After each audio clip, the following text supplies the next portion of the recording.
আসসালামু আলাইকুম। আমি মাহফুজ এমআর বিজ্ঞান মেলা থেকে।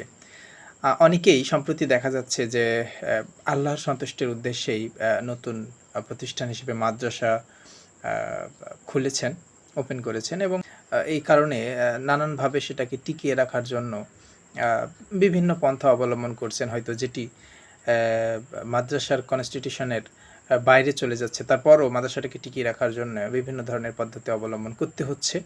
তাদের উদ্দেশ্যে একটি পরামর্শ আমার না, জাস্টিস তাকি উসমানি বর্তমান বিশ্বের মুসলিম অর্থনীতিবিদদের মধ্যে অন্যতম।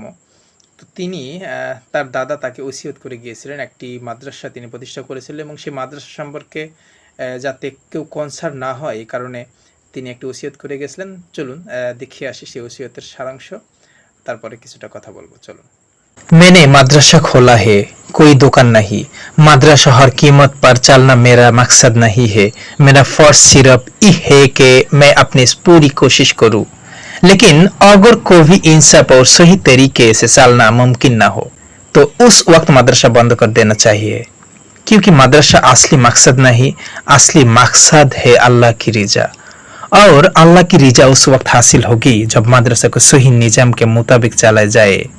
अगर सही तरीके से चलाना मुमकिन ना हो तो किसी दूसरे पेशा का इंतखाब कर लो। আমি মাদ্রাসা খুলেছি, কোনো দোকান না। মাদ্রাসা যে কোনো মূল্যে চালিয়ে যাওয়া আমার লক্ষ্য নয়।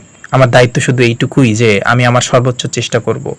কিন্তু যদি কোনো সময় ন্যায় ও সঠিক পদ্ধতিতে চালানো সম্ভব না হয় তাহলে তখন মাদ্রাসা বন্ধ করে দেওয়াই উচিত।